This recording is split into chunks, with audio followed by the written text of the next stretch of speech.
Vamos a recordar algunas definiciones de epidemiología, luego vamos a ver las aplicaciones y los usos, y vamos a terminar con la famosa triada epidemiológica. Contexto histórico. Esta es una novela que les vamos a contar, ¿no?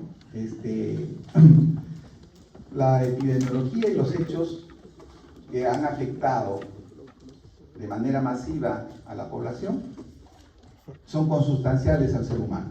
Y eso ha quedado grabado en estos documentos. Uno de ellos es este famoso papiro de Eber, escrito 2000 años antes de Cristo.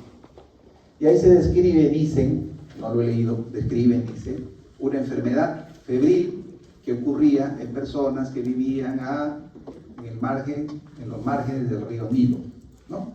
¿Qué enfermedad probablemente sea? Entonces ahí tenemos cuando, por ejemplo, esa pregunta, ustedes siguen decir, si viven al margen del río Nilo, puede ser una enfermedad producto del consumo de agua contaminada, o puede ser producto de que algún vector está presente y produce la enfermedad, ¿no? Entonces, ¿ahí qué hacemos? La parte clínica. Cuando si me diría que es una enfermedad febril, que produce vómitos, diarrea, con sangre, entonces debe ser una enfermedad transmitida por el agua.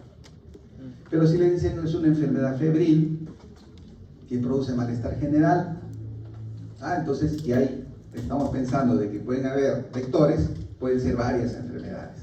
¿Qué enfermedades se transmiten por vectores? Acá en Lima, a ver, ¿cuáles? Dengue. Zika. Básicamente dengue, ¿no? Hay en el Perú chikungunya, en el Perú malaria, en el Perú Zika, ¿no? Por ese tipo, por el Aedes. Y la otra cosa, ¿ya se vacunaron contra hepatitis, contra fiebre amarilla? Vacúnense. ¿Por qué? ¿Por qué les digo? O sea, miren, la epidemiología sirve para eso, hasta para que aconsejen a sus pacientes. Digan, mira, ¿se han vacunado contra influenza? Tampoco. Pero eso también sirve para que aconsejen, pues, ¿no? La epidemiología nos dice que las enfermedades respiratorias tienen un componente estacional, ¿cierto? Entonces hay que vacunarnos antes de que estos virus se incrementen. ¿Qué virus? Ahorita, por ejemplo, circula H1N1 y circula sincicial respiratoria. Si nos hemos vacunado, nos va a proteger. Si nos hemos vacunado un mes antes de que haya el acné de enfermedad, nos va a proteger. Si, por ejemplo, hoy día se vacuna, no van a estar protegidos mañana. Tiene que pasar un mes. ¿Un mes ya cuándo es? Agosto, ¿no? Agosto ya vamos a estar con calor. Ya no tiene necesidad de proteger, porque el riesgo ha disminuido. Para eso sirve la epidemiología. En ese contexto iba el comentario de fiebre amarilla. El vector de la fiebre amarilla es el Aedes. Entonces, si una persona llega acá en periodo de incubación con fiebre amarilla y el Aedes le pica, la probabilidad de que haya un brote de fiebre amarilla existe. Por eso que ahora tenemos que vacunar. La otra cosa que tienen que saber también, ¿cuántas veces tenemos que vacunarnos contra fiebre amarilla? Ahora una sola vez. Yo me he vacunado 3 veces. Porque en mi época decían que teníamos que vacunarnos cada 10 años, hasta que la ciencia ha dicho que una vacuna es suficiente para toda la vida. Entonces, para eso sirve la epidemiología. Y acá, en ese contexto, en el papiro de Eber, esa enfermedad febril que se describió corresponde a malaria, dicen los estudiosos. Han habido enfermedades que han afectado, ¿no? Y acá lo que les muestro, estas son las momias, donde se han visto lesiones dérmicas en estas momias. Entonces se dice también que esta podría estar referida a la enfermedad llamada viruela o lepra, dice, ¿no? Más se cree que es viruela. Y la otra cosa que se dice, si ha afectado a la gente del nivel socioeconómico alto, probablemente esta enfermedad afectó también, pues, con mayor razón al pueblo. En razón a ello, como han habido pues eventos que afectaban frecuentemente en Egipto a las personas, se adoraba a esta diosa Sekhmet, diosa de las epidemias, diosa de las pestes. Y sí existe esta diosa Sekhmet. En Chile, cuando estuve en Chile, estaba una exposición de estas cosas. Y ahí veo y dice diosa Sekhmet, ahí estaba la figura, pues, ¿no? En piedra. Entonces sí hay, sí, esto lo he tomado del libro, sino que me tomé la foto y de verdad que se me perdió. Si no se los hubiese mostrado ahora cómo es en realidad. ¿Ya? Esta es la famosa diosa Set. Luego también hay antecedentes históricos en la Biblia, en el Talmud y en el Corán, donde se relatan pues eventos infecciosos y además se dan pautas para controlarlos, pues, ¿no? Ejemplo, lepra, por ejemplo, ¿no? Está descrito en la Biblia. Es más, hay pautas también de aislamiento para que estas personas con lepra no se acerquen a las personas sanas. También en estos documentos está también el tema de la higiene de manos, que miren, tanto tiempo atrás se habla de la higiene de manos y cuando ustedes vayan a los hospitales no se van a querer lavar las manos. Así es. Yo pienso que no va a ser así, ¿no? Porque desde ahora estamos hablando. Pero los que más incumplimos con la higiene de manos somos los médicos. Las que más cumplen, las enfermeras. Nosotros siempre nos resistimos cuando deberíamos ser los primeros y van a ver ahora que comentemos este tema de la higiene de manos. Entonces, en estos documentos también existen pues relatos sobre enfermedades que afectaban a la población. Y acá, ¿qué cosa ven? Acá que están viendo en esta figurita. Esa es la salida de los judíos de Egipto. Semana Santa, ¿no? Cuando ven la película, lo del mandamiento, no sé qué. Ahí se ve la salida de los judíos. ¿Producto de qué? De las plagas, como castigo divino que cayó sobre Egipto. Entonces, como consecuencia de eso, el faraón dijo, ya, váyanse, pues, ¿no? Y eso también nos traduce de que estos eventos que afectaban a poblaciones han sido frecuentes y que es consustancial con el ser humano. Ya más adelante, en la etapa oral, tenemos a este señor que es considerado, ¿qué es él?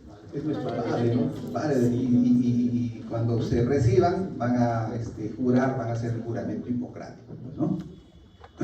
Este señor fue el primero en usar estos términos, epidemia y endemia, casi parecido como lo que usamos ahora. ¿Qué decía de epidemia? Él decía, la epidemia es algo que viene y se va, mientras que la endemia es algo que viene y se queda. Es lo que decimos, ¿no? Endemia, sí, esa enfermedad siempre hay. Epidemia vino y ya, mira, afectó y ya desapareció. Lo mismo decía este señor. Él catalogó las hierbas, alimentos según la naturaleza, en secas, húmedas, calientes o frías, y hace hincapié en la dieta y estilo de vida del paciente y su estado de salud. ¿Qué nos da como legado? Una cosa que nos da como legado fue que el primero que dijo que la enfermedad no es producto del castigo divino. Hasta antes de él se decía, no, estás enfermo porque tienes un castigo divino, el Olimpo te ha castigado. Él dijo, no, son los miasmas los que producen enfermedad. Y él escribió una de sus obras, es esto, Tratado de los Aires, las Aguas y los Lugares. En este Tratado de las Aguas, los Aires y los Lugares, lo que hace es de describir las características de las aguas, las características que tienen los aires y las características de los lugares. Y en razón a ello dice, si el aire sopla de norte a sur o de sur a norte, o si el clima es seco o hay humedad, se van a presentar este tipo de enfermedades. Eso es lo que nos decía este señor en esta época. Y ya ustedes saben, actualmente es así, pues, ¿no? Es así. Ustedes van a un sitio y dicen, ¿qué características hay en este lugar? Estas son las enfermedades que probablemente sean las más frecuentes. Eso nos dijo este señor. Y ya lo que les comenté, ¿no? Por lo tanto, él dice que las enfermedades son producto de las condiciones medioambientales y no producto del origen divino. Y ahí habla de los miasmas, que lo vamos a conversar más adelante. Luego tenemos a Galeno también, ¿no? Él nos dice la producción de la enfermedad está relacionada con 3 grupos de factores. Esto también ya lo sabemos ahora. 2 que dependen del hombre, genético, y la carga genética para cáncer, para diabetes, estilo de vida o forma de vida, si eres sedentario, si no desarrollas actividad física, tus riesgos van a aumentar. Y uno tercero relacionado con el ambiente. Miren, esto que nos dijo este señor, como cómo cobra relevancia ahora, ¿o no? ¿No? Y vamos a ver un tema en la segunda parte referido al famoso cambio climático. Y el ambiente juega un rol importante. ¿Ustedes creen que Lima tenía el clima como tiene ahora? No era así. Antes en Lima no había Aedes. Vino el Aedes, se localizó en un determinado lugar y ahora tenemos Aedes en todo Lima. Es más, hace 2 años tuvimos una epidemia de dengue en Lima. Y en 2005 tuvimos la primera, pero el anteaño pasado tuvimos otra epidemia de dengue, donde hubo un número importante de personas afectadas por dengue en Lima. Entonces, también el ambiente juega un rol en la ocurrencia de las enfermedades, porque los cambios en el ambiente van a producir cambios, por ejemplo, en el agente, van a producir, por ejemplo, cambios en el vector.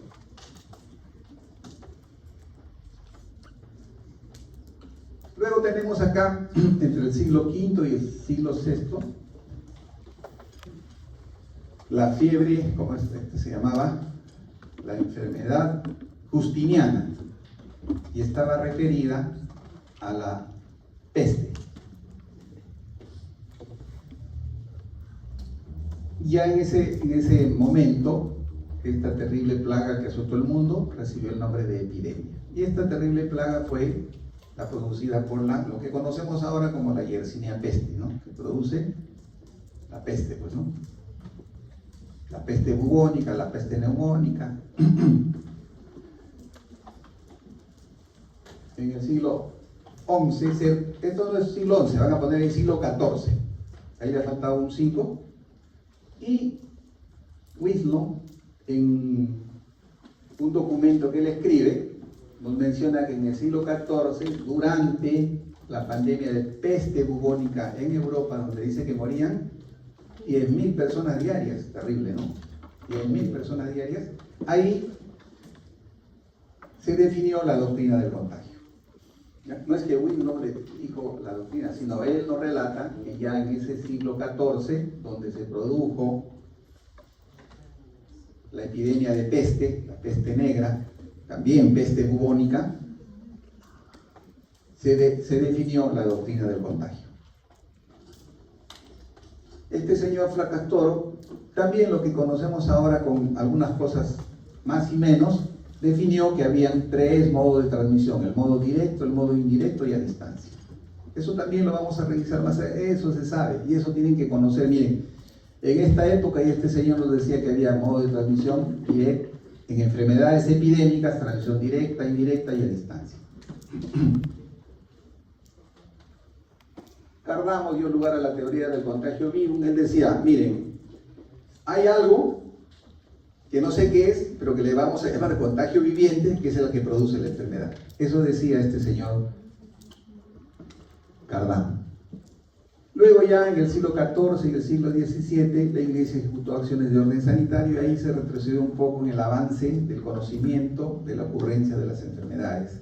¿Por qué? Porque volvimos a retomar el tema del castigo. Dios nos castiga, entonces para que mejores tienes que hacer ayuno, tienes que rezar, tienes que flagelarte, ¿no? Entonces un poquito retrasó el avance del conocimiento. Luego ya John Grau en 1662, este señor lo que hizo, una cosa bien simple, comenzó a recopilar, en Inglaterra se reportaba todas las semanas las muertes y los nacimientos y los casamientos. ¿Qué hizo este señor? Recogió todos esos reportes y los sistematizó. Luego de sistematizar, ¿qué es lo que encontró? Que las causas de muerte eran repetitivas, eran casi siempre las mismas. ¿Qué otra cosa identificó? Que nacían más hombres que mujeres. ¿Qué otra cosa identificó? Que los niños, el 36% de los niños moría antes de cumplir los 6 años. ¿Con qué? Solamente revisando esta información y sistematizándola. Luego tenemos a Petit, propuso la recolección e interpretación sistemática de la información sobre nacimientos, casamientos y muertes, y él dio importancia a las famosas tablas de vida con relación a las compañías de seguro. Miren, en esta época, William Petit ya nos hablaba de las tablas de vida, las que nos usan ahora para nuestra AFP. Dice, ya, según la tabla de vida, la perspectiva es que usted viva 90 años, entonces su AFP la vamos a dividir. usted se ha jubilado a los 65, le faltan 25, ¿no? 35 años para morir, entonces le vamos a dividir entre tablas de vida. ¿Quién nos dio esos datos? Este señor William Pérez. Luego tenemos a Lin, este señor. Revisando, dicen que este señor es más importante que el que vamos a revisar después, que es Snow. ¿Qué hizo este señor? Este señor hizo el primer, vamos a decir, ensayo clínico controlado, el primer experimento sistematizado. Él lo que determinó es de que el escorbuto era producto de la deficiencia de cítricos.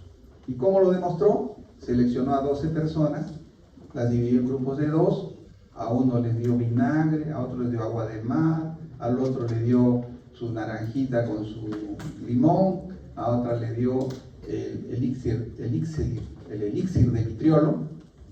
¿Saben qué es eso?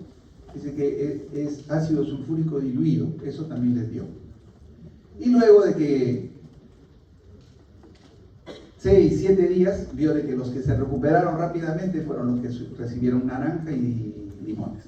Entonces dijo, miren, la naranja y los limones protegen contra el escorbuto. Y ahora ustedes revisen, por eso le digo, miren, ahí se dice, oye, epidemiología, que revisen el escorbuto y van a ver en qué ciclo de la producción de tejido conectivo interviene la vitamina C. Entonces, hay correlación entre lo que vemos acá y lo que ustedes hacen. ¿Qué es lo que les falta a ustedes? La curiosidad, pues, ¿no? De revisar. Y seguramente, ¿ustedes llevan bioquímica o ya no? Ya han llevado. Ahí, pues, ven ahí ven o no. O solamente ven ciclo de Krebs, diaglicolítica. También ven vitaminas. Entonces, este señor dijo, esa época de que el escorbuto es producto de la eficiencia de... No dijo vitamina C, pues no, de cítricos. Después ya se supo que los cítricos tenían vitamina C. Como todos los que descubren cosas son incomprendidos, no le hicieron caso, hasta creo que 20, 30 años después, que se normó en la Armada inglesa de que todos los que salían a navegar por largo tiempo tenían que llevar alimentos que se conservaran y que tengan, pues, cítricos. Jenner crea la primera vacuna contra la viruela, ¿no? Y acá esta fotito es una fotito cuando está vacunando a su hijito, dice, ¿no? Contra la viruela.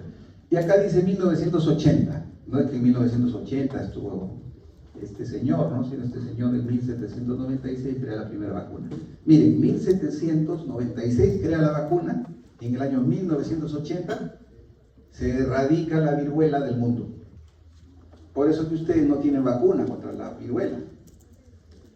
Y ese logro es parte del trabajo entre quienes, entre epidemiología y ustedes que van a ser clínicos. Porque cuando se hace la vigilancia epidemiológica, ustedes tienen que participar y reportar los casos. Si no reportan, si no captan, no va a haber vigilancia. Ya 80, erradicación, ahora no hay viruela, pues ya tuvimos la famosa viruela símica, ¿no? Que nos asustó en un determinado momento. Pero viruela per se no hay, pues. Desde el 80 fue considerada erradicada del mundo. Luego tenemos este señor, Alexander Lois. Él demostró que la tuberculosis no es hereditaria y crea la primera sociedad epidemiológica de Londres. Cuenta la historia de que su hijo se murió de tuberculosis, ¿no? Y eso es lo que yo les comentaba, pues, ¿no? De que la tuberculosis usualmente afecta la zona apical derecha de los pulmones. Y eso es lo que aprende el chat. Y cuando ustedes le ponen, les va a decir eso, pese a que no hay. Entonces van a tener que replicar, le dice, oye, creo que te has equivocado, y te contesta, sí, es cierto, disculpa, no hay lesión en la zona apical de la contestar, ¿no? Sí, pues es así. Luego tenemos a Farr. Este señor también es importantísimo para la epidemiología. ¿Por qué? Porque miren, él usó tasas de mortalidad y los conceptos de dosis y respuesta, que va a ser un concepto que vamos a revisar cuando hablemos de causalidad, El otro concepto es inmunidad de grupo, que es lo que también hemos hablado, ¿no? ¿Se acuerdan? En la pandemia de... Esos conceptos ustedes tienen que haber escuchado. En la pandemia de COVID, dice, no, hay que llegar a un 80-90% de vacunación para tener inmunidad de rebaño, ¿no? Eso es lo que nos decía este señor, inmunidad de grupo. El otro concepto que también aplicó fue el concepto de años persona, que también lo vamos a revisar cuando hablemos de las medidas epidemiológicas de incidencia. Luego, el tema de peligro relativo. Este concepto de peligro relativo se traduce ahora en el concepto de letalidad. Él decía, el peligro relativo es la relación entre los que mueren de una enfermedad con relación a los que enferman de esa enfermedad. Eso se llama ahora tasa de letalidad. ¿Qué mide eso? El riesgo de morir por una determinada enfermedad. Se enfermaron 200 de tuberculosis y se murieron 30. 30 entre 200, tasa de letalidad. Él lo llamaba peligro relativo. Él también es el pionero en clasificar las enfermedades, y a partir de ello se ha generado esto que dice CIE, que es la Clasificación Internacional de Enfermedades, que cuando ustedes sean médicos ya no van a poner bronquitis, van a tener que poner el CIE 10. De repente ya cuando ustedes terminen el CIE 11, la Clasificación Internacional de Enfermedades, versión número 11. Hasta ahorita estamos usando la 10. Entonces dice J459, asma no especificada. Ya no vamos a poner simplemente asma, ¿no? O J46, estado asmático. Para eso sirvió estos trabajos que hizo esta época. También nos habló de una relación que vamos a revisar, que decía que la prevalencia es igual a la incidencia por la duración media de la enfermedad. Y con esta fórmula, si yo conozco la prevalencia y conozco la duración media, puedo calcular la incidencia. Si yo conozco la incidencia y conozco la duración media, puedo calcular la prevalencia. Si conozco la prevalencia y tengo la incidencia, puedo calcular la duración media de una enfermedad. Esos fueron los aportes de este señor William Farr. Pasteur demostró que todo ser vivo, esto lo han leído ustedes, pues, ¿no? Con él empezó la microbiología. Y también empezó pues a decirse de que siempre hay un microbio para explicar una enfermedad. Y con ello también surgió, vamos a ver cuando hablemos de causalidad, el tema de la unicausalidad. Con él también el tema de la pasteurización, ¿no? ¿Qué es la pasteurización? Es el proceso, siempre piensen así, pasteurización es el proceso que permite, así es, realizando, eliminar las bacterias. Él descubrió, pues, él dice que este señor, Pasteur, no era médico, pero era pues inteligente, ¿no? Entonces él vio de que el vino se malograba. Y ahí es que surge pues este tema de pasteurización. Entonces lo calentaba a una determinada temperatura, 50 grados, 55 grados creo que dicen, y veía que, ¿cuánto? Ya ves, 56 grados. Y ya no se malograba, ¿no? Y conservaba. Ese es el proceso de pasteurización. Ese es el gran legado de este señor. Y antes de Pasteur, lo que hablábamos, la teoría miasmática. ¿Qué son los miasmas? Así de manera sencilla, son las emanaciones pestilentes que se decía que producían enfermedad. Entonces yo pasaba, había un cadáver, olía esas emanaciones pestilentes, o había un desagüe donde había putrefacción, y yo pasaba y olía, eso me producía la enfermedad. Antes de Pasteur, se decía que los miasmas producían enfermedad. Ya con el aporte de Pasteur pasamos al otro lado, de que todas las enfermedades son producidas por microbios. Y ya vamos a ver después que no es así, y hasta el momento que hemos llegado ahora, pues, ¿no? Acá tenemos a este señor, y ahí está justo la higiene de manos. Estos señores, y sobre todo Semmelweis, el que hizo también una cosa, ahora decimos bien sencilla, ¿no? Pero él se puso a observar y había 2 clínicas. En una clínica atendían las obstetrices, vamos a decir, las matronas, y en otra clínica atendían los estudiantes de medicina como ustedes, que tenían su actividad en la morgue y luego de la actividad en la morgue iban a evaluar a las pacientes. Y él vio de que donde atendían los estudiantes se morían de infección puerperal, casi 10 veces más que donde atendían las obstetrices. Entonces él dijo, ¿qué debe ser? Debe ser que en sus manos traen las partículas cadavéricas, decía. Él puso un lavatorio, le estoy diciendo figurativamente, una solución con cal y dijo, ahora se me lavan para que examine. Y con eso redujo la mortalidad. ¿Eso qué le costó al pobre? Que lo boten del hospital, pues, ¿no? Porque ¿cómo podríamos decir que los médicos son los que producen la enfermedad? Era inimaginable, ¿cierto?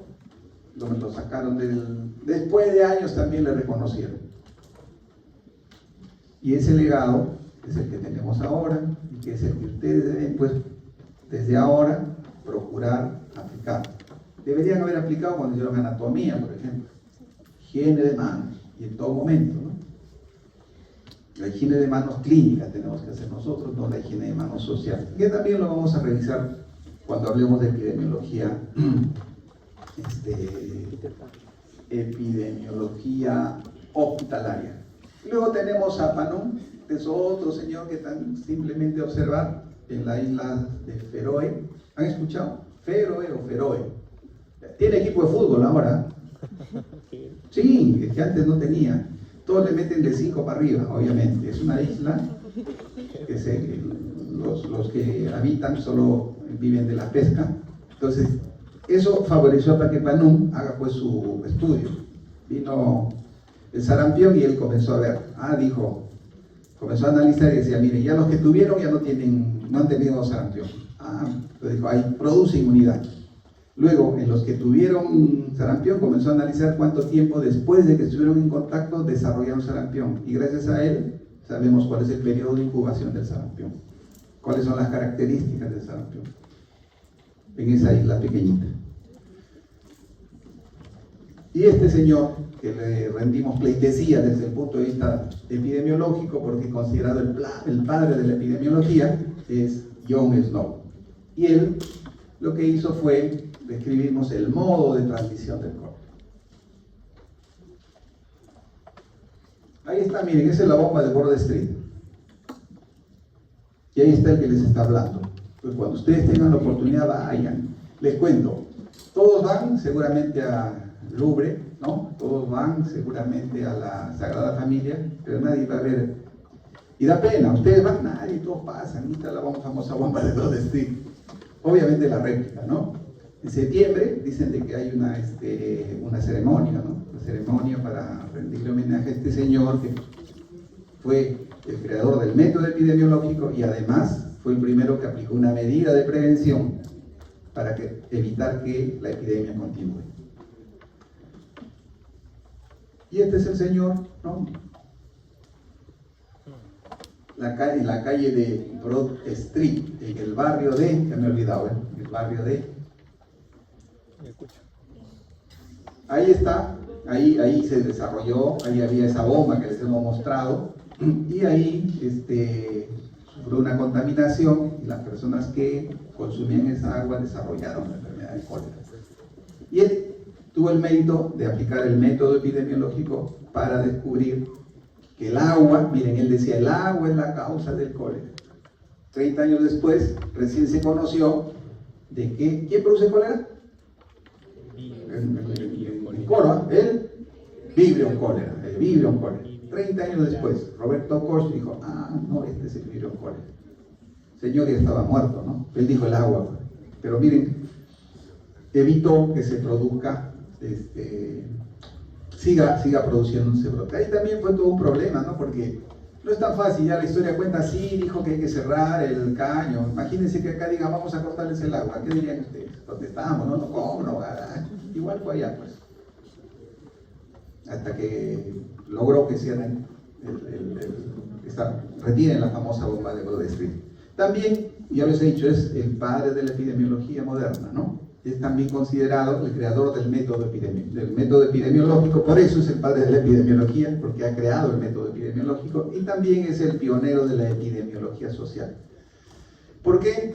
Porque él estudió también el cólera en mineros, y él decía, los mineros entran al socavón con su alimento, y ahí están todo el día, y hacen todas sus actividades ahí, pues, ¿no? Sus actividades fisiológicas, evidentemente. Y estos son los que están en mayor riesgo de desarrollar cólera. Por eso dijo, hay condiciones sociales que hacen de que las personas desarrollen con mayor frecuencia la enfermedad. Y eso lo vemos y lo van a ver ustedes a lo largo de todas las epidemias, ¿no? Ustedes han sido, diría, entre comillas, privilegiados que observaron una de las pandemias más severas, ¿no? Porque hemos tenido cólera en el país el año 90, el año 2009 hemos tenido influenza H1N1, pero no ha sido como esta. Esas dos no han sido como esta. Terrible. Y en ese escenario, en esas tres que yo he sobrevivido, vamos a decir, siempre se afectan aquellos que tienen las condiciones sociales las condiciones sociales menos favorables. Son los que más se afectan.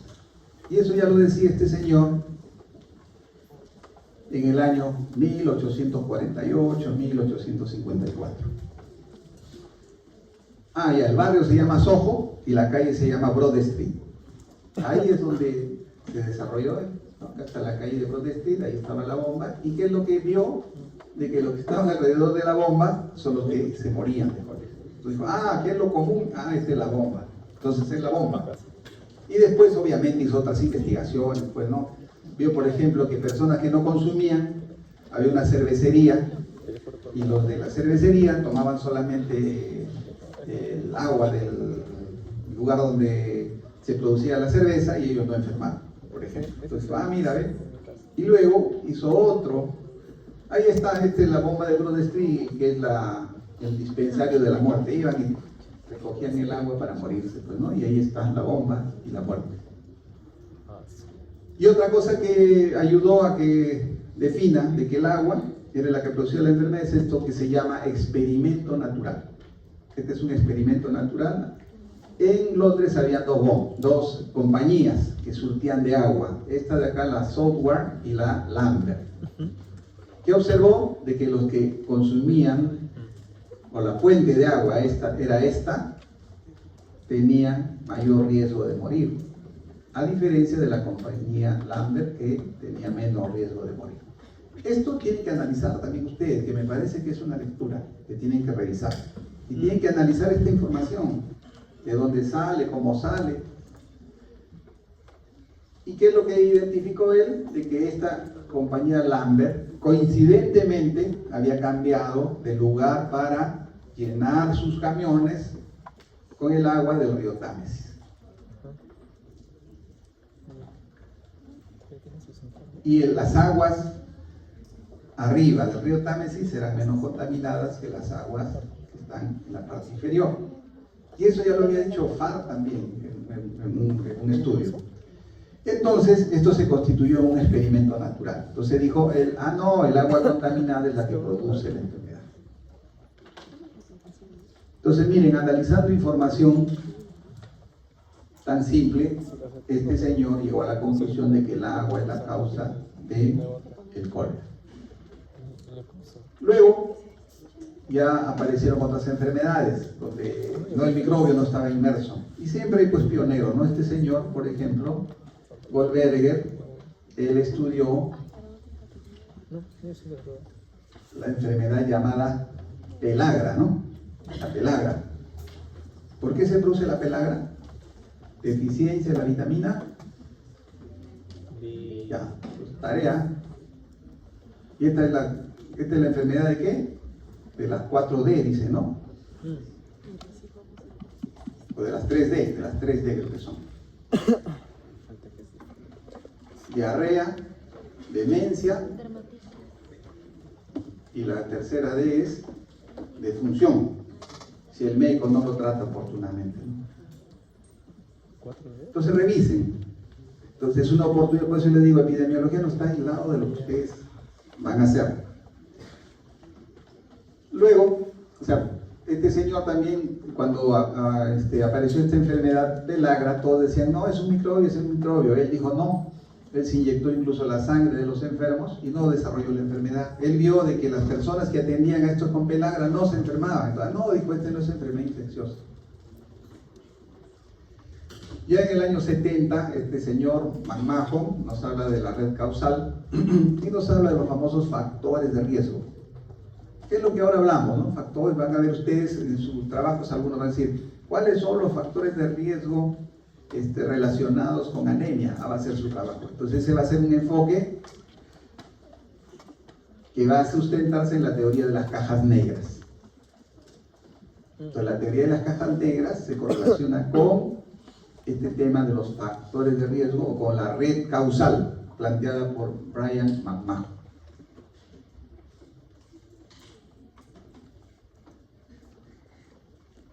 Luego tenemos a este otro señor, Ross, que nos habla del modelo histórico-social, y él dice, en contradicción a lo que decía McMahon, dice, no, la enfermedad se produce como consecuencia de los problemas que ocurren en el modelo histórico-social, y por lo tanto tiene que ver con las condiciones de pobreza, tiene que ver con las condiciones de los ingresos económicos, tiene que ver con el tema educativo. Luego ya este señor Sacher propone el modelo de las cajas chinas o ecoepidemiología. Y el que nos dice, ya no es caja negra, dice caja china, que los elementos que están involucrados en la ocurrencia del daño están ordenados como las cajitas chinas, ¿no? Eso nos dice. Y que hay factores de riesgo proximales y hay factores de riesgo distales. Y que esos son los que explicarían la ocurrencia de la enfermedad. ¿Qué es lo que ahora trabajamos más? Son el enfoque de las cajas negras. Todo es factor de riesgo, entonces le calculamos el RR, le calculamos el OR y vemos cuál es el que tiene la mayor fuerza de asociación. No trabajamos este modelo porque es un poco complejo. Todavía no hay la manera de poner en evidencia, ¿no? Por eso es. Pero diríamos de que este modelo de cajas chinas es un modelo más holístico, más completo. Pero la dificultad es de que no es posible, pues, evidenciar estas interacciones complejas, multinivel de los determinantes de la salud. Todavía. Acá tenemos eras y paradigmas, para recordarles, la era de las estadísticas se correlaciona con el paradigma miasmático, y por eso está el humito, ¿no? Miren el humito, dice, estas emanaciones pestilentes son las que producen la enfermedad, y eso se correlaciona con la era de las estadísticas. La era de las enfermedades infecciosas con el paradigma microbiológico. La era de las enfermedades crónicas con las cajas negras.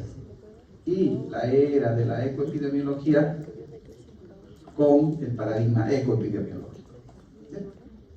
Y cada uno de ellos ha tenido acciones, pues, ¿no? A tener en cuenta.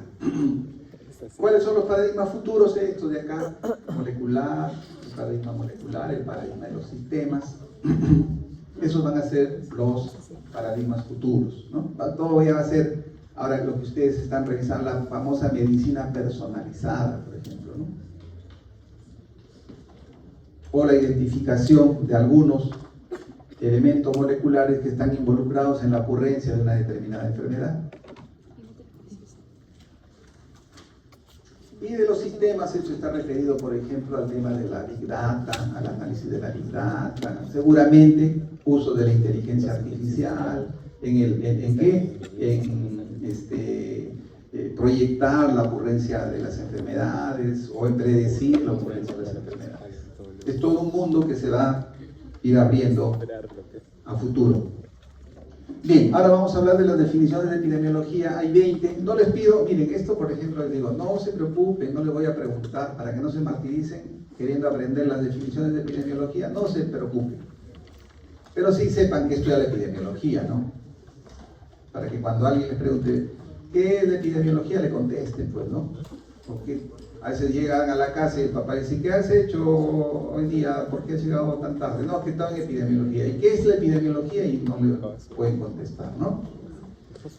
Entonces, por lo menos recuerden esta definición etimológica que dice que la epidemiología es el estudio de algo que cae sobre el pueblo. Epi, sobre, demos, pueblo, logos, estudio. Estudio de algo que cae sobre el pueblo. Y después vamos a pasar rápidamente, y esto ustedes lo revisan con calma si quieren, que es la epidemiología, según este señor, rama de la ciencia médica que estudia las epidemias. Entonces, miren, así empezó el concepto de epidemiología. Por eso cuando dicen epidemiología, epidemias, dicen, no es así. No, la epidemiología no solo estudia las epidemias, ese fue un concepto inicial, digamos. Otro concepto, estudio de la enfermedad como un fenómeno de masas. La Organización Mundial de la Salud dice epidemiología, se ocupa el estudio de la distribución de las enfermedades, y acá aparece otro concepto, invalideces en poblaciones humanas, así como de la influencia que determinan esta distribución. El señor que vimos, McMahon, de la caja negra, es el estudio de la distribución de la enfermedad en el hombre y de los factores que determinan su frecuencia. La asociación epidemiológica, el estudio de los factores que determinan la frecuencia y distribución de enfermedades en qué? En poblaciones humanas. Este señor Lilienfeld, estudio de los patrones de distribución de las enfermedades en las poblaciones humanas, así como los factores que influyen sobre dichos patrones. En su diccionario epidemiológico, dice estudio de la distribución y de los determinantes de los estados o acontecimientos en relación con la salud o poblaciones específicas. Acá, ¿qué es lo que subraya? El hecho que los epidemiólogos no solo estudian la muerte, la enfermedad y la discapacidad, sino también se ocupan de los estados sanitarios más positivos y sobre todo de los medios, cómo mejorar la salud. O sea, ahí viene la diferencia, y ahí ya les hago un comentario. Cuando les digan a ustedes en su trabajo final de epidemiología, de seminario, los dos últimos, haga la descripción epidemiológica, no digan profesor, voy a presentar la estadística.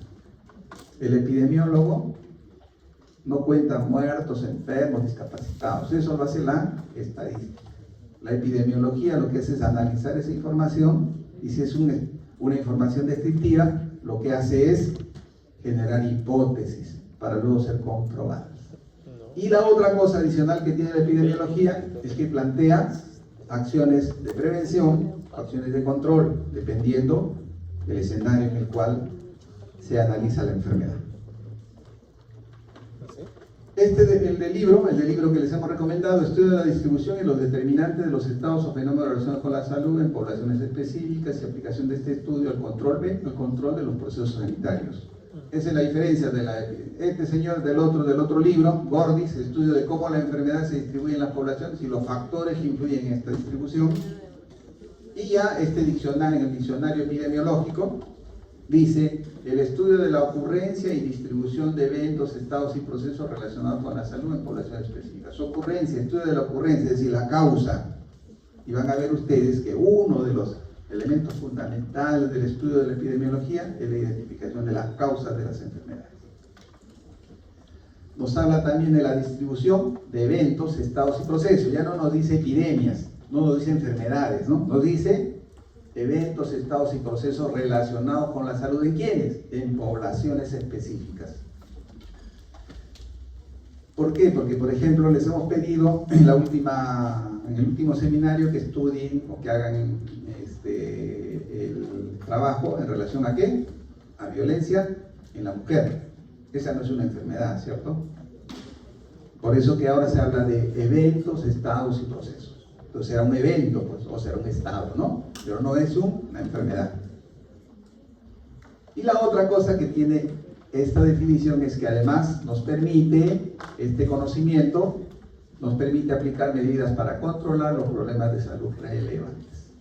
¿Bien? Entonces, esa es la definición de epidemiología. El objeto de conocimiento de la epidemiología. ¿Cuál es el objeto de conocimiento de la epidemiología? Es el conocer la ocurrencia, lo que les decía, es decir, el conocimiento de las causas. Las causas, el principal objeto de conocimiento de la epidemiología es la ocurrencia de las causas, ¿no? ¿De qué? De los eventos, estados y procesos. No se olviden de eso también. ¿Cuál es el objeto de conocimiento? Es diferente el objeto o el objetivo de estudio de la epidemiología. El objetivo de estudio de la epidemiología son las poblaciones, mientras el objeto del conocimiento de la epidemiología son las causas, es decir, la ocurrencia de los eventos. Este es el famoso método científico este es el método epidemiológico, que es lo mismo que el método científico. Esto es lo que hizo John Snow, pues dijo, formuló y definió el problema de salud. ¿Cuál era el problema de salud?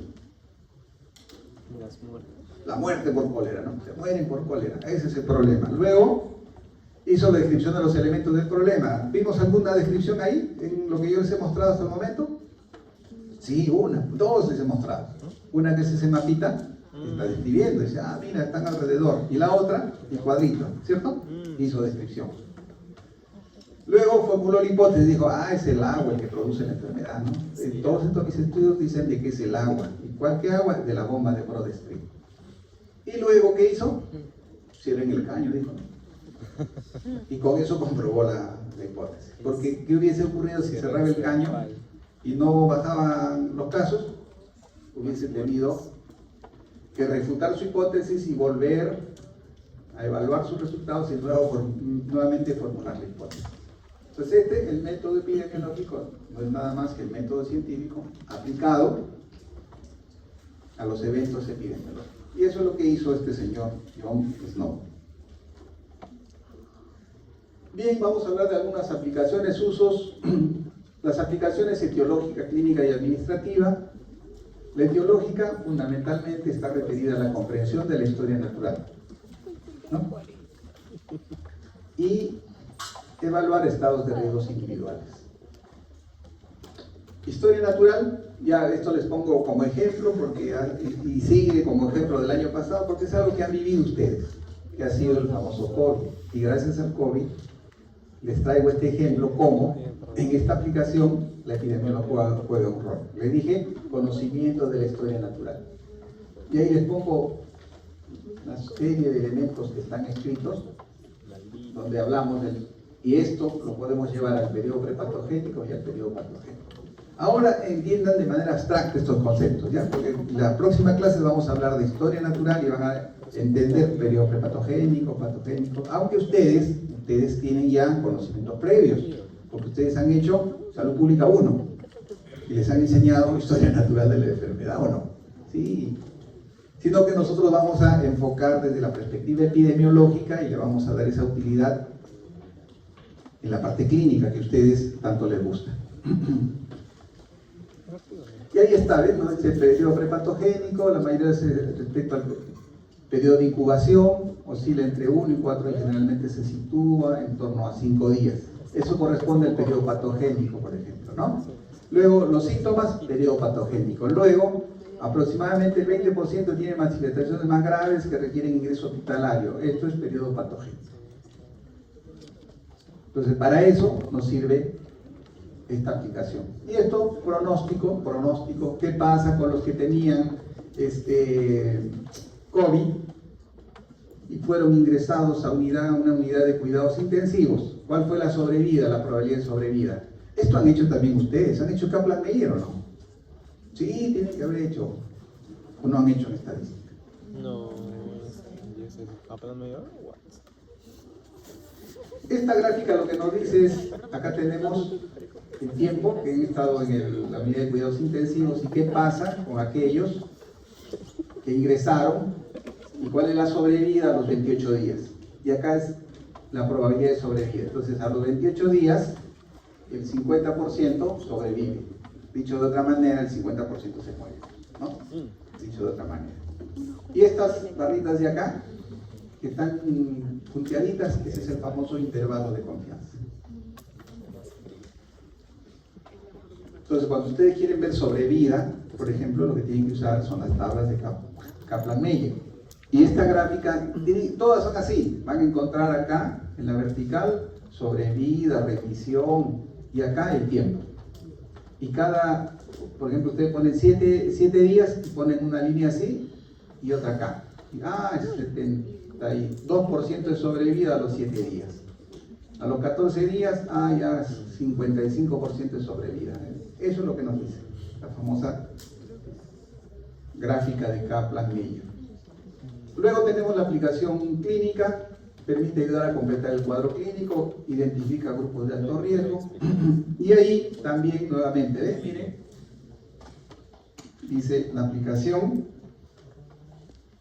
clínica, cuadro clínico. Nos permite completar el cuadro clínico e identificar grupos de riesgo, ¿no? Entonces ahí, teniendo como ejemplo, estos son de los primeros casitos, miren, dice 99 casos, y les traigo esos, ahora sí. Luego fueron pues millones de casos, pero la epidemiología permitió que con estos 99 casos se caracterice la enfermedad y se diga cuáles son los síntomas y síntomas importantes. Y también nos permitió decir qué grupos eran de riesgo.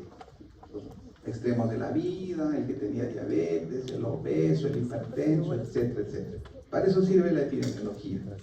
Y como ven, no está desligada de la parte clínica. El epidemiólogo tiene que conocer también aspectos clínicos. Y luego, la otra aplicación, ya esto para los que quieren ser gerentes, ministros, directores, acá, epidemiología y su aplicación en la administración. ¿Por qué? Porque la información que van a tener de la epidemiología les va a servir para que hagan, por ejemplo, el diagnóstico de una comunidad y puedan tomar acciones. También les va a servir tomando acciones como un medio para controlar la salud de la población. La otra cosa les va a servir para el tema de la planificación y administración de los servicios de salud. ¿Por qué? Ejemplo, yo quiero priorizar un daño a la salud, entonces la epidemiología me va a servir. Yo quiero priorizar una enfermedad para tratar, ya, entonces lo que tengo que ver es la prevalencia de la enfermedad. Y tengo que analizar qué enfermedad tiene mayor prevalencia. Si yo sé que una enfermedad tiene mayor prevalencia, voy a decir la que tiene mayor carga de la enfermedad y sobre esa voy a intervenir aplicando medidas de prevención secundarias. Todo esto escúchenlo y anótenlo, porque después van a ver que tiene razón todo lo que les hablo, porque en la clase que viene vamos a conversar de manera más amplia. Por eso les digo, vengan a la clase, porque yo no vengo y les digo, sí, utilizando los datos causales, probé mucho eso, ya, pase la otra. Porque si eso hago, ustedes tienen todo el derecho de irse a su casa. Y no les voy a decir que no. Por eso les pido, vengan, porque acá conversamos, las dudas que haya, etcétera, etcétera. Usos, tiene 6 usos. Causalidad va a ser un tema específico que vamos a tratar. Historia natural, el otro tema que vamos a tratar la clase que viene. Descripción del estado de salud de la población, hoy lo vamos a ver, descripción, un uso de la epidemiología. Valoración de las intervenciones. Luego, evaluación de los servicios de salud y finalmente la capacitación para la lectura crítica. Esto de acá nos hemos aliviado un poquito nosotros con las famosas revisiones sistemáticas y metaanálisis. Sobre todo las revisiones sistemáticas, porque en revisiones sistemáticas hay que hacer lectura crítica. Antes no, tenía que uno cuando quería aplicar algo, tenía que tener el artículo último, comenzar a analizar para ver si ese artículo no tenía sesgos o no había confusiones. Ahora uno revisa, ya lo que hay que buscar es otra cosa en las revisiones, revisiones sistemáticas. Hay que ver si el que hizo la revisión sistemática no cometió sesgo de selección de los artículos. Pero los artículos per se supone que son evaluados por pares para que puedan ser ingresados en una revisión sistemática. Y van a ver esto, vamos a aprender esos aspectos también en el desarrollo del curso. Esto de acá, la causalidad, para decirnos qué factores existen para pasar del estado de buena salud al estado de mala salud, y ahí vamos a hacer todo un análisis. Cuando hablemos de causalidad, vamos a hablar de la unicausalidad, de la multicausalidad, de la causalidad probabilística, etcétera, etcétera. Luego, historia natural, 2 conceptos fundamentales y que lo vamos a revisar a profundidad, prepatogénico y patogénico, y asociado a eso vamos a recordar lo que también ustedes han leído, que viene a ser el tema de la prevención. Vamos a hablar de prevención primordial, que poco se trata, y vamos a hablar de la prevención cuaternaria también, que también poco se habla, pero que ha surgido, van a ver ustedes, como consecuencia de lo que nosotros estamos haciendo ahora como médicos. Luego el otro uso es la descripción del estado de salud de la población. Ahí para recordarles, descripción epidemiológica se hace en términos de la triada epidemiológica. No se olviden, ¿Y cuál es la triada epidemiológica? Tiempo, espacio y persona. A diferencia de la triada ecológica, que es agente, huésped y medio ambiente. Y la tríada ecológica la vamos a aplicar cuando hagamos la historia natural de la enfermedad. Y les digo esto porque van a leer ustedes y van a leer, ¿no? Y creo que incluso Gordy dice que la tríada epidemiológica es agente, huésped y medio ambiente. Para fines de nuestro curso estamos diciendo que la tríada epidemiológica, tiempo, espacio y persona. Ahora, ¿por qué? Porque esto, ahora dirán, pero ¿por qué, profesor, si Gordy dice otra cosa? Es que hemos leído varias cosas y hay discrepancia. Y nosotros hemos considerado en el curso de que lo que ustedes tienen que aprender es que la descripción epidemiológica se hace en términos de tiempo, espacio y persona. ¿Por qué? Porque cuando hacemos estudios descriptivos, no hacemos estudios descriptivos en términos de la gente, el huésped y el medio ambiente. Los estudios descriptivos los hacemos en términos de tiempo, espacio y persona. Luego, la valoración de las intervenciones, y ahí para ver qué efecto tiene, por ejemplo, la vacunación. Y ahí van a ver también, cuando hablemos de pruebas terapéuticas, vamos a hablar de la eficacia y de la efectividad. Y cuando hablamos de la efectividad, vamos a hablar desde el punto de vista de la comunidad, el impacto que tiene una intervención en la comunidad. Y eso se refiere al tema de la valoración de la intervención.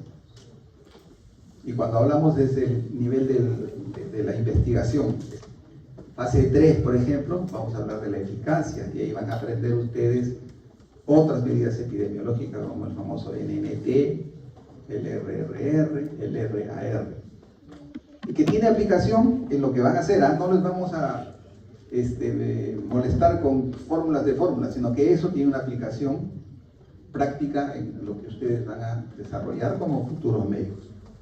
Luego también tiene evaluación de los servicios de salud, y ahí tenemos indicadores de eficacia e indicadores de calidad. Eficacia, por ejemplo, porcentaje de ocupación de cama, es un indicador de eficacia. Intervalo de sustitución, por ejemplo.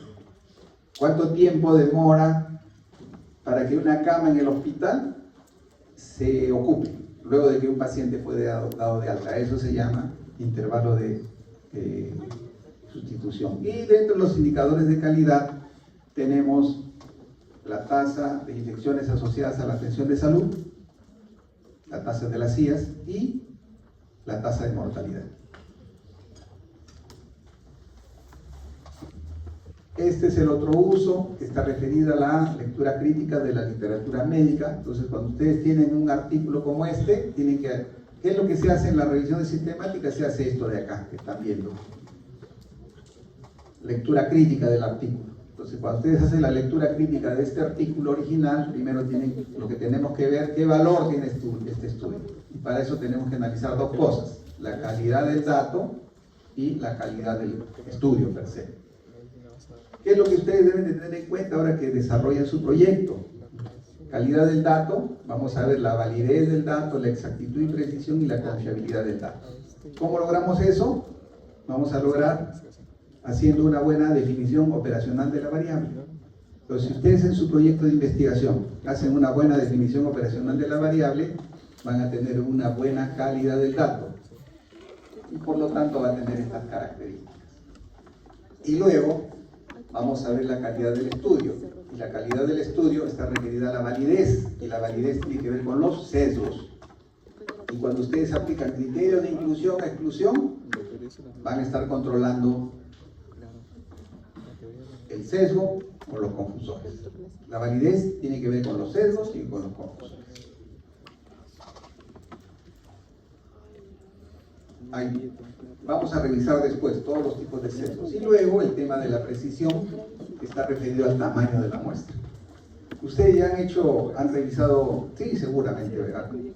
Algunos de ustedes o muchos de ustedes han tenido la curiosidad de revisar algún metaanálisis. Cuando les pidamos de que ustedes, en relación a la clase, revisen un artículo científico, eso es lo que queremos. O sea, no queremos que nos suban el artículo así como yo les he subido. Ahí está, profesor. No. Ponen y dicen el resumen y ponen ahí el objetivo del estudio es tal, ¿no? Y luego Como ese objetivo tiene resultados, pegan la tableta de resultados que se correlacione con lo que estamos trabajando. Si estamos hablando de incidencia, tiene que ser una tabla que exprese incidencias, obviamente, ¿no? Si es prevalencia, prevalencias. Si son riesgos relativos, etc.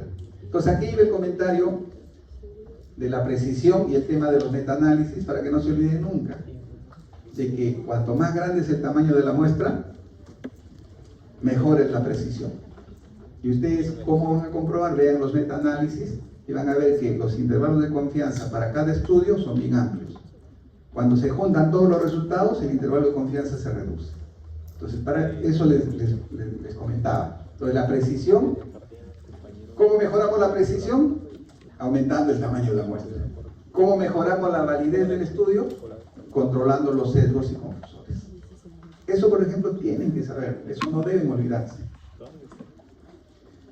Y no solamente para el examen, sino para la vida. Para que cuando ustedes estén analizando un estudio, sepan qué están leyendo, qué están viendo, qué significan esos resultados que están entre paréntesis. Eso es lo que queremos que ustedes aprendan en esta nuestra asignatura.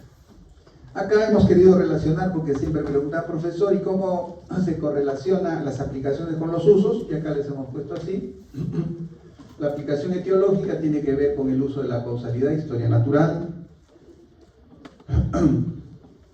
Esta aplicación administrativa tiene que ver con la descripción del estado de salud de la población, valoración de intervenciones, evaluación de los servicios, y la aplicación clínica con la capacitación para la lectura clínica. ¿Ya? Entonces, hay relación entre los usos y hay tres aplicaciones y hay 6 usos de la epidemiología. Bien, acá la tríada epidemiológica: tiempo, lugar y persona, tiempo, espacio y persona, como quieran ustedes llamar. Y acá, ¿qué es lo más importante? Una vez que ya revisen, sirve para poner al día sobre los cambios, etcétera, etcétera, etcétera. Lo que nos sirve, la descripción epidemiológica nos permite generar hipótesis. Eso es lo que nos permite. Y a partir de esa generación de hipótesis, nosotros vamos a poder hacer estudios analíticos. Entonces, cuando ustedes dicen, esta enfermedad es más frecuente en los niños, la siguiente pregunta que tenemos que hacer es ¿por qué? Si la respuesta existe para ese por qué, ya no tenemos que hacer investigación, pero si no hay respuesta a ese por qué, tenemos que hacer investigación analítica. Como ejemplo, estamos analizando la ocurrencia de infección por virus sincicial respiratorio. El año 2023-22 hubieron pocos casos. El año 2024 el número de casos se incrementó y además de incrementar se produjeron casos más severos que hicieron que los establecimientos de salud colapsen. Entonces la pregunta es, ¿por qué sincicial respiratorio se está comportando así ahora? La respuesta existe, ¿no? Como estuvimos en un periodo de aislamiento, las mamitas no se infectaron, entonces no hubo inmunidad que les transmitieran a los niñitos, y eso hizo en todo el mundo de que los cuadros de sincicial respiratorio sean más severos. Si ya tenemos esa respuesta, no hay que investigar. Si no hay la respuesta, viene la investigación para determinar responder a esa pregunta, cuál es el porqué. Cuando hagan la descripción epidemiológica, tienen que considerar todos estos aspectos cuando hablamos de la persona. Y la persona responde a la pregunta ¿quién? ¿Quién sufre la enfermedad? Y ahí tenemos que ver si hombres o mujeres, raza, grupo etario,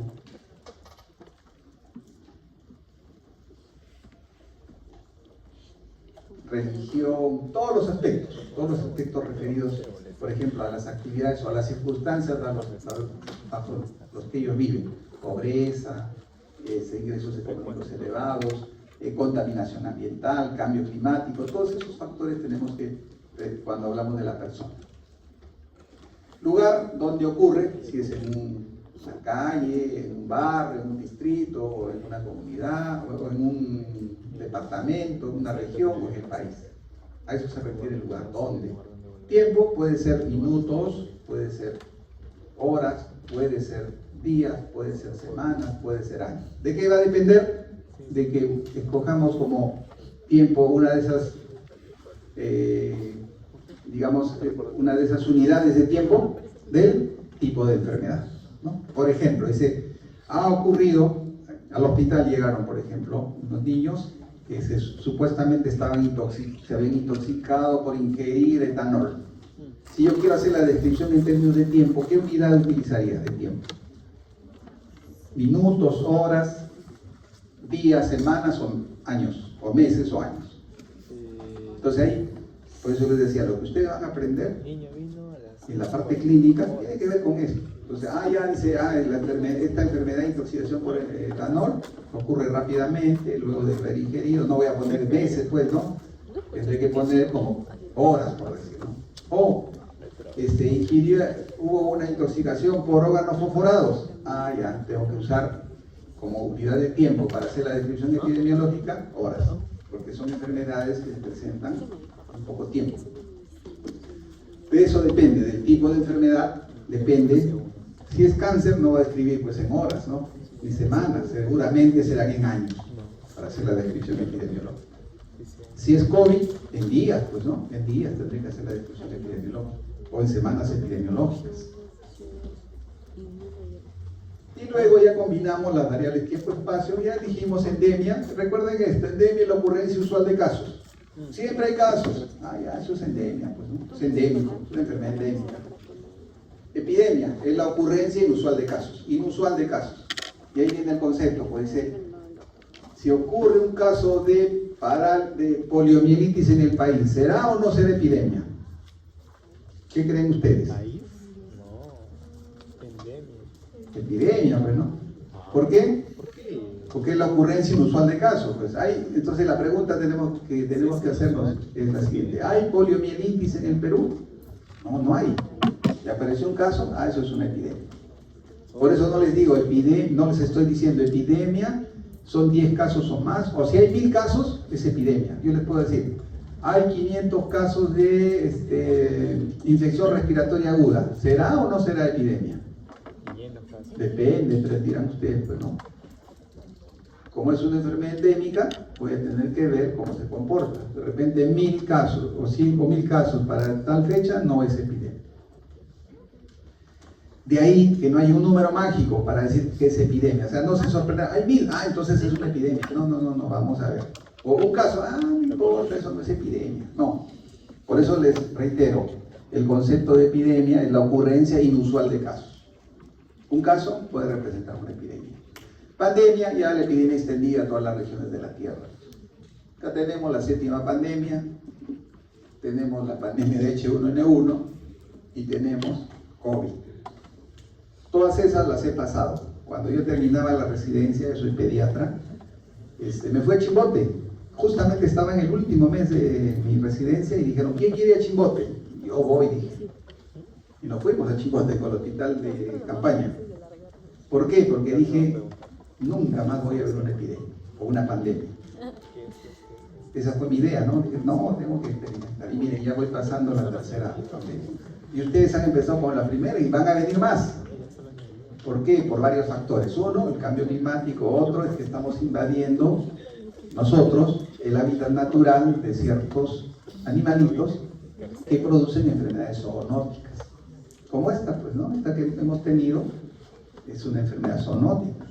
Es un virus que tiene un murciélago. ¿Cómo llegó? Eso todavía está en discusión. Se le echa la culpa al famoso pangolín, que dice que fue el intermediario, y como en China se comen ese animalito, ahí manipularon y se infectaron, ¿no? Es una hipótesis.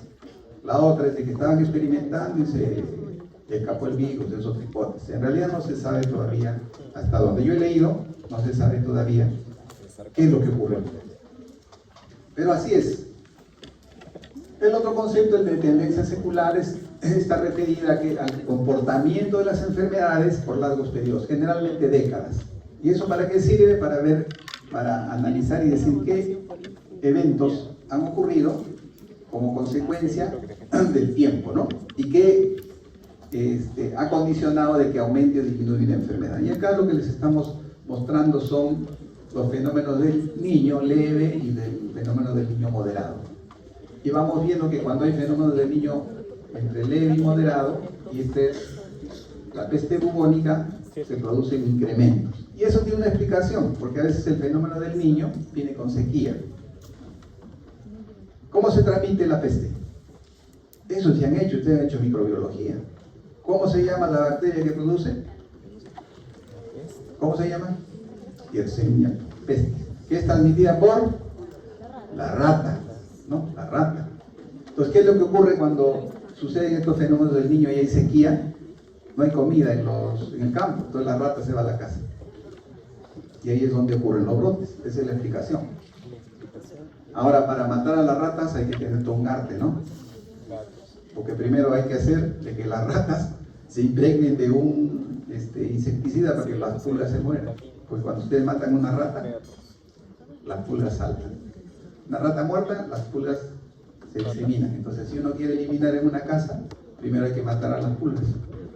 ¿Cómo hacemos? Ahí viene ya pues las cosas que hay que hacer. Se impregna en la pared, la rata cuando pasa por el borde de la pared se impregna con el insecticida y ahí se mueren sus pulguitas y recién podemos matar a la rata. Ya hay pocos casos, ¿no? Hay pocos casos todavía hay en el país, pero esa es la explicación por la cual se producen incrementos y para eso nos sirve este análisis de la tendencia secular.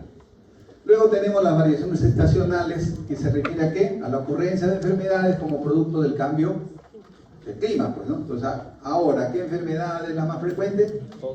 La infección respiratoria aguda, ¿no? En términos generales. La IRA, que puede incluir neumonía, que puede incluir faringitis, que puede incluir bronquiolitis, etc. Y en verano, ¿qué cosa? Dengue. Aunque dengue en realidad es endémico, pero sí, ya dengue, otra más característica, cuando van a la calle y comen su sándwich con bastante mayonesa, enfermedad diarreica aguda, ¿no? Es otra enfermedad estacional clásica. Dice, en verano aumentan las diarreas y en invierno aumentan las infecciones respiratorias agudas. Eso es comportamiento o variación estacional. A la diferencia de esto, variación cíclica. Les pregunto, les explico, les digo y les pregunto y no acierto. En cambio, variación cíclica no es por el cambio estacional. El otro comentario que les quiero hacer también, a veces decimos, hace frío, vamos a enfermarnos. ¿Porque el frío produce enfermedad? No. ¿Qué ocurre con el frío? Ocurre lo que está ocurriendo acá, pues. Hemos cerrado todas las ventanas, por ejemplo. Entonces la concentración de microbios aumenta y la exposición aumenta. Ese es un factor.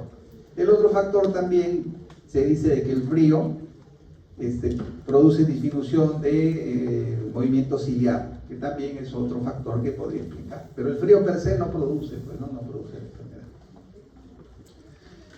Y la enfermedad diarreica es porque el calor permite que los microorganismos se reproduzcan más rápidamente, ¿no? Entonces tiene una mayonesita donde la proteína está a todo dar con el huevito, y ahí la bacteria pues tiene para reproducirse. Algunos no hacemos porque ya tenemos inmunidad, ¿no? Cuando comemos quesito también, no nos pasa nada, ¿no? Papita la huancaína en la calle. La primera vez nos pasa, pero después no nos pasa, porque tenemos inmunidad. Pero los quesos, por ejemplo, que nos gusta tanto, yo digo nos gustan, ¿y quién no ha comido un quesito que no es pasteurizado, ¿no? Esos quesos, por ejemplo, tienen N bacterias, sino que como ya hemos comido tanto, estamos inmunizados, no nos produce nada. Lo que sí no hay que darle a los niños porque ellos sí les produce daño, pues, ¿no? Entonces, hablando ya de la variación cíclica, miren lo que dice acá, son movimientos oscilatorios que abarcan un lapso de varios años. Ejemplo, tosferina. Tosferina es una enfermedad que tiene comportamiento, variación cíclica. ¿Han escuchado la tosferina? Ahorita estamos, por ejemplo, con problemas de tosferina en la selva. En Lima hay, pero no en la magnitud que ha habido en la selva. Tosferina, coqueluche, ¿no? Esa enfermedad, la enfermedad de los 100 días, si les da, van a toser 100 días y nada les va a cortar. Así es esa enfermedad.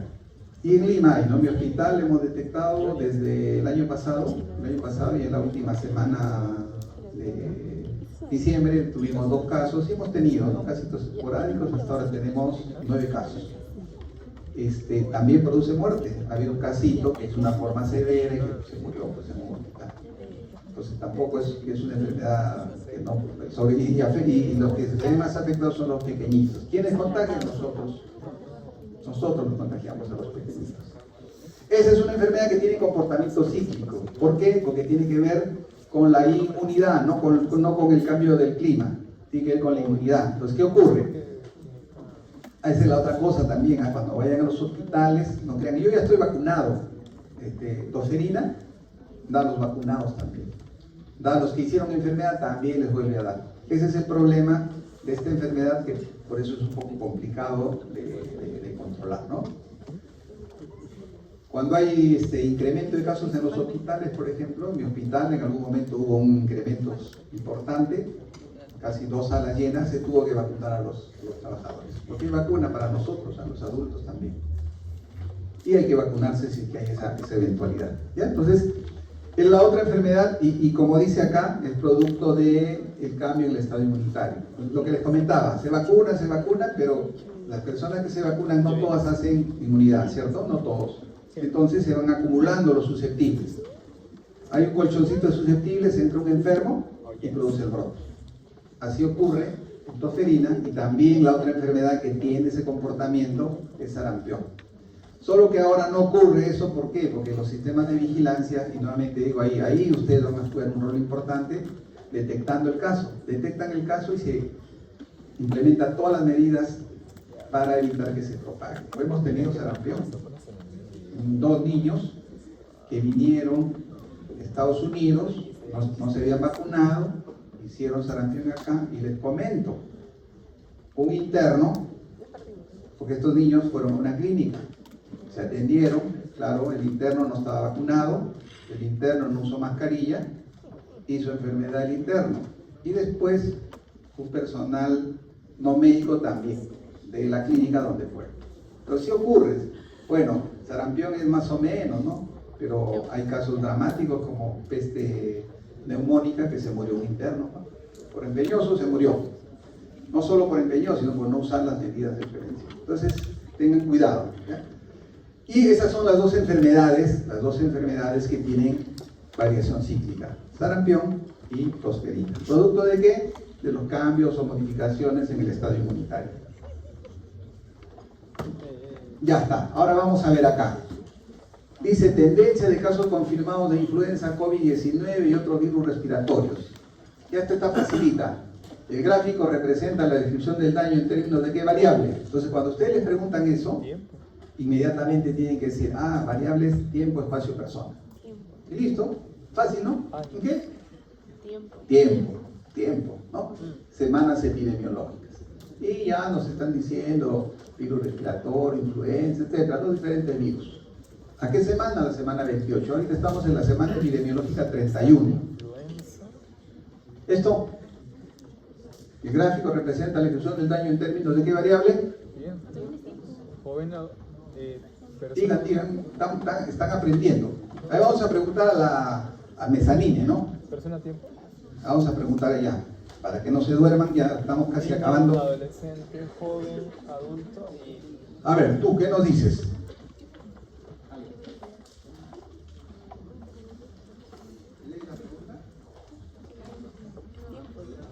Es tiempo persona.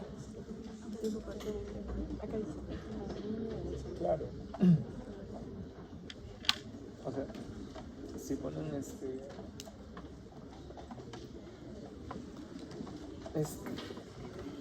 tiempo persona.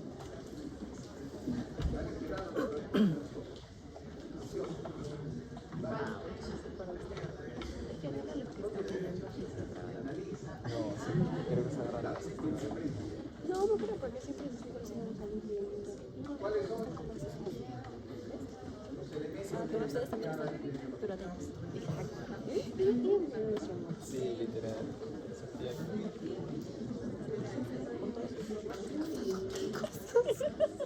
Es gracioso, sí, ¿no? Es terrible. No, le estoy distrayendo, te estoy diciendo. Pero es gracioso.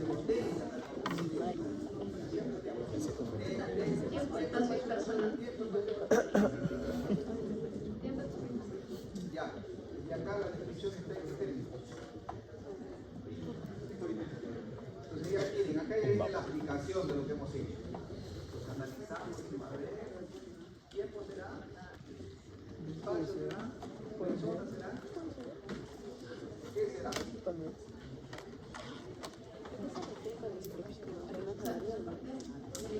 De los tres que hay, tiempo, persona y ubicación. El gráfico que ves, ¿a quién más o menos? ¿A cuál de los tres está orientado? No, sí, sí, por ahí dice. Por el tiempo que ves abajo, tiempo, pero por el grupo de tal, como está sucediendo, ves persona. Claro. Tiempo y persona. Tiempo y persona. Listo, así es, un aplauso, Está muy bien, está muy bien. Está bien, muchachos. Ya acá está facilito, ¿no? ¿Esto es en qué? Espacio. Espacio, pues ya estamos en el espacio. Acá, ¿Qué es eso? Tiempo. Personas. a ver, ¿qué más? Tiempo. No, ves solo que acá hay. ¿Por qué? Número de muertes. Espacio, ¿por qué espacio? No. Tiempo. No, es tiempo. Ya, tiempo. Tiempo. Para que sepa, Sí, todavía tenemos debe tiempo, a poner las 8:45. joven. ¿Pero qué más, pues? Jóvenes, ¿qué más? Tiempo y persona, ¿cierto? Estamos viendo, dice, los años 2019 hasta el 25 ¿En serio? y edades, ¿no? Las edades representan a las personas, pues, ¿no? Grupos etarios. Tiempo persona. Listo, ya, a ver acá, vamos. Ahora sí lean y a ver qué... La raza. Mientras yo voy subiendo por acá para que nos contesten. ¿Quién quiere contestar? Ya le vamos a pedir. Nadie. La razón. Tú creo que es contestar, ¿no? Ya.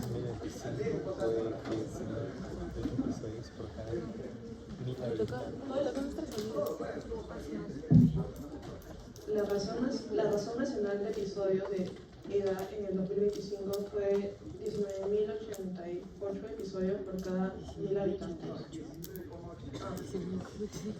Por cada 1.000 habitantes, la mayoría de los departamentos de Loreto, Guayani, Pascua, Amazonas, Huancavelica, Huánuco, Arequipa, Moquegua, Tacna, Apurímac, Piura, Madre de Dios, Itaparica, Nacional del Callao.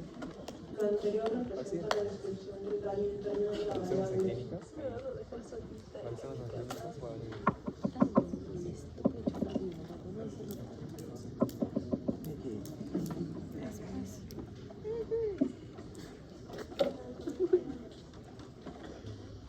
El examen es así, pues. Hay espacio por lugares. Hay personas, mil habitantes. Estás haciendo un gráfico y me da En el gráfico ahí, pero. Mira, Dios, Ya ven. acá si dice y ves diferentes áreas, de esos números que se van a dividir en todos. Yo le pongo espacio. Y le pongo persona en espacio. Persona fácil. ¿Es fácil? ¿Y qué pasa? ¿Dónde está? ¿Tú dices persona espacio o solo espacio? Sí, se hacía. Ya ves, espacio, ya, parece, Pame Lucas. Por cada 1.000 habitantes. 1000 habitantes. Ya, yo estoy con ella y tú estás con este. Vamos a ver quién gana. No dudes de lo que sabes, ¿verdad? Qué duda morir. Persona, espacio. Porque habla de todos los departamentos. Porque habla de todos los departamentos, pues, profesor. Usted no ve que dice que Loreto, Cayenne, eso no es tiempo. Eso no es persona, eso es espacio. Sí, ¿no? Aplauso para su compañera. A ver, ¿esto quién nos ayuda? Mucho cariño.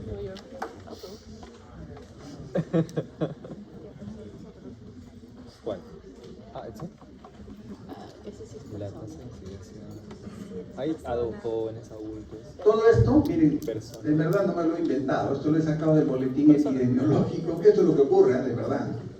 No es un invento. Todo lo que les he mostrado anterior, lo anterior también es del boletín epidemiológico, del CDC. Esto también he cogido y lo copio. Y vamos a ponerle para que... A ver acá. Dice, los accidentes zoofídicos. ¿Qué son accidentes zoofídicos? Producidas por las culebras, ya, sí, más fácil, ¿no? La tasa de incidencia acumulada, eso no se preocupen todavía, pero ya ahí estamos utilizando un concepto epidemiológico. Tasa de incidencia acumulada es más elevada en los adolescentes, con 5 por 1000 habitantes seguidos de los jóvenes y adultos, con 4 por 1000. Asimismo, los hombres representan 67%, y por ende la mayor probabilidad de sufrir mordedura de serpiente, lo cual podría estar vinculada a actividades ocupacionales, ¿no? Ahí está planteando una hipótesis, por ejemplo, del análisis. Lo anterior representa la descripción del daño en términos de la variable persona, pues no, persona. Listo. Conclusiones: la evolución histórica de la epidemiología, ya con esto terminamos, es decir, consustancial al avance del conocimiento, lo hemos visto, existen eras y paradigmas. John Snow fue pionero de la epidemiología. El objeto de conocimiento es la identificación de las causas. Existen múltiples usos y aplicaciones de la epidemiología.